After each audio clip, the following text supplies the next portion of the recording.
The engine kicked over with a loud, metallic shudder that shattered the morning silence.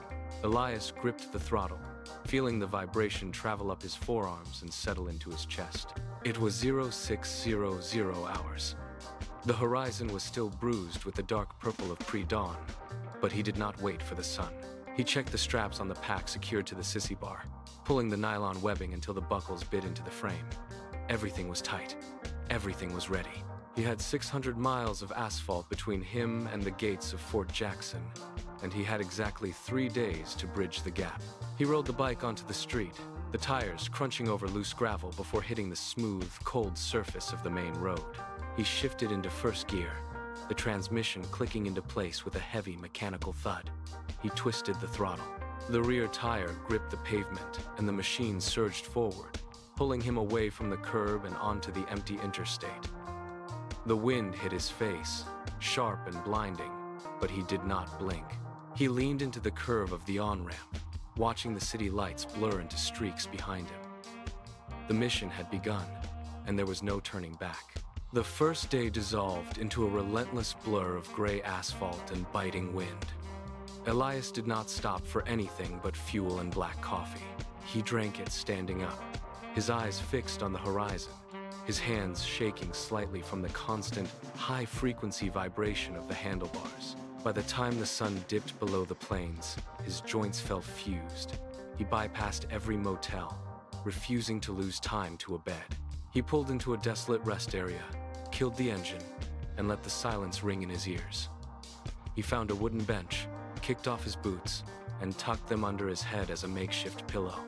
The ground was hard, but he was asleep before his head touched the leather. The second day brought a shift in the landscape. Flat plains gave way to dense, humid pine forests that pressed in on the road. The vibration of the bike had turned his fingers into numb, unresponsive hooks. He reached the outskirts of Columbia by dusk, his back screaming with every shift in weight. He pulled into a roadside diner, ordered a burger, but left it untouched.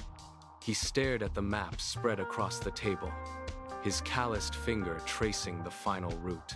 The third morning arrived, not with light, but with a heavy, clinging shroud of white.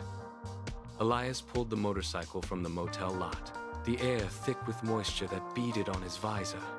He kicked the engine to life, the familiar roar sounding muffled and distant in the damp atmosphere.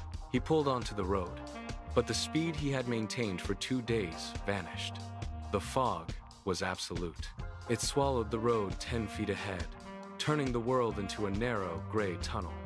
He clicked the headlight to high beam, but the light only illuminated the swirling mist, reflecting back in a blinding, milky glare. He slowed to a crawl.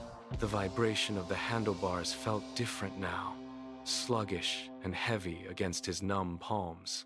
Every mile felt like a negotiation with the elements. He checked his watch, but the time seemed irrelevant in the stillness. He turned onto the final stretch, the road narrowing as the trees closed in. Then, the iron gates of the National Cemetery emerged from the white wall like a skeletal hand. He pulled to the curb, the tires crunching against the gravel shoulder. He killed the engine. Elias swung his leg over the seat and stepped onto the gravel path. Each footfall sounded like a gunshot in the oppressive stillness of the grounds. He walked past the first few rows, his eyes scanning the markers until he reached Section 12, Row B. The grass beneath his boots was saturated with dew, cold and slick. He stopped. He did not hesitate.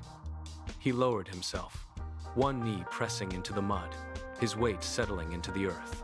He reached into his pocket, his fingers fumbling briefly with the fabric before pulling out a small, tarnished dog tag. The metal was dull, worn smooth by years of friction.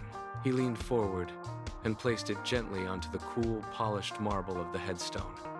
The contact was soft, a final connection made in the quiet. He stood up slowly, his joints stiff from the long ride. He adjusted his cap, pulling the brim low, and snapped a sharp, crisp salute. His hand remained held against his temple, fingers rigid, palm flat. He stood, motionless. The world around him was a void of gray, but he did not blink. He watched the white stone, his breathing steady and shallow. Slowly, the thick shroud of mist began to thin, revealing the endless, silent rows of markers stretching into the distance. The fog thinned, pulling back like a tide to reveal the morning sun. Elias dropped his hand. The salute was finished.